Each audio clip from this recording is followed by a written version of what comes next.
Flamingo என்று சொல்லக்கூடிய பூநாரை பறவைகள் ஆஸ்திரேலியாவிலிருந்து பல்லாயிரம் மைல் தூரம் கடந்து இந்தியாவின் தனுஷ்கோடியில் உள்ள கோதண்டராமர் கோயில் பகுதி சதுப்பு நில நீர்நிலைகளில் குளிர்கால சீசனை அனுபவிக்க குவிந்துள்ளது. ராமநாதபுரம் மாவட்டத்தில் வடகிழக்கு பருவமழை காலத்தில் பெய்யும் மழையால் புதுரோடு பகுதியில் முதல் தனுஷ்கோடி வரையிலான சதுப்பு நிலங்கள் மழைநீரானது முழு கொள்ளளவை எட்டி நிரம்பியிருக்கும். இதனால் இப்பகுதியில் நீர்க்காகம், கடலாளா, ஃப்ளமிங்கோ, கொக்குகள், நாரைகள் போன்ற பறவைகள் வலசைக்காக வருவது வழக்கம். தற்போது பூநாரை என்று சொல்லக்கூடிய ஃப்ளமிங்கோ பறவைகள் கோதண்டராமர் கோவில் பகுதி சதுப்பு நில நீர்ப்பரப்பில் அதிக அளவில் வலசைக்கு வந்து குவிந்துள்ளன.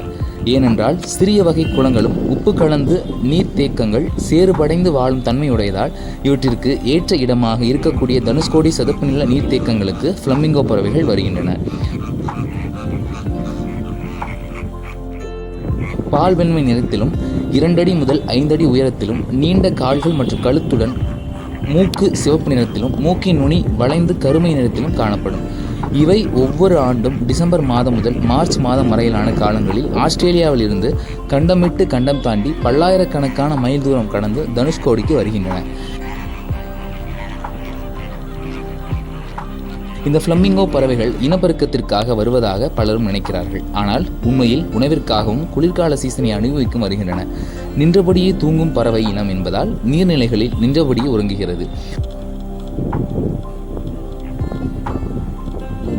கரையோரத்தில் வாழும் பறவைகள் என்பதால் ஆழமற்ற நீர்ப்பகுதியில் இறங்கி தலையை நீருக்குள் புகுத்து உடலினை நீருக்கு மேல் வைத்து தனது நீண்ட கூர்மையான அலகின் மூலம் பாசிகள், சிறிய வகை பூச்சிகள், மீன்கள், நண்டு, இறால், புழுக்கள் இவற்றின் உணவுகளாக உள்ளது. மேலும் கர்கர், கீச் கீச் என்ற சத்தத்தை எழுப்பி கூட்டம் கூட்டமாக உணவினை உண்பதை பார்க்கவே ரம்மியமாக உள்ளதாக சுற்றுலா பயணிகள் மகிழ்ச்சியுடன் தெரிவிக்கின்றனர். ஆண்டுதோறும் டிசம்பர் மாதம் முதல் ஜனவரி முதலான நாட்களில் வலசைக்காக வரும் இவை தற்போது காலதாமதமாக காலநிலை மாற்றத்தினால் மார்ச் மாதத்தில் தான் வந்துள்ளன. கரையோர பகுதிகளில் உணவு உண்ணும் இவற்றை சுற்றுலா பயணிகள் ஆர்வமாக காண்கின்றனர்.